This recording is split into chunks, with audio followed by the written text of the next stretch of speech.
Well, fentanyl continues to be a nationwide concern, and Eastern Washington is no stranger to its deadly effects. Today, Washington state, city, and tribal leaders came together in Spokane to talk through the fentanyl crisis and possible solutions. KREM 2's Janelle Finch was at today's meeting and is here now with more.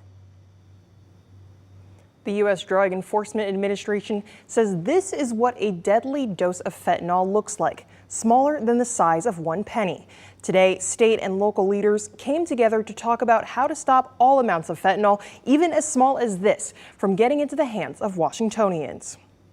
Tuesday, Congresswoman Cathy McMorris Rodgers invited multiple Eastern Washington agencies to discuss the threats of fentanyl and preventing its distribution. We have a real problem that's impacting our community. The state representative says drug smuggling at the border is putting people in Washington at risk. The continued increase in the amount of fentanyl that's coming into the United States and making its way to places like Spokane and Colville and throughout this region. One Border Patrol agent says 19,000 pounds of fentanyl has been seen at and between southern border checkpoints since the start of the year.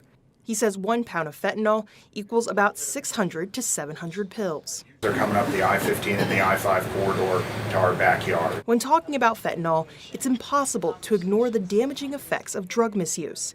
Mayor Nadine Woodward says too many people in our community know how deadly fentanyl can be. If it's not fentanyl, what is it going to be next?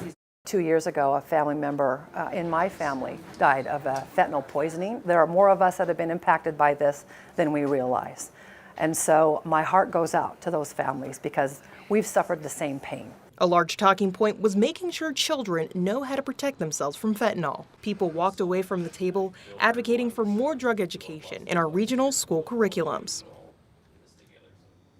Representative McMorris Rodgers is one of over 50 state leaders co-sponsoring the Halt Fentanyl Act.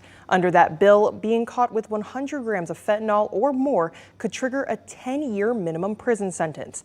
That bill passed in the House last month. In the studio, Janelle Finch, KREM 2 News.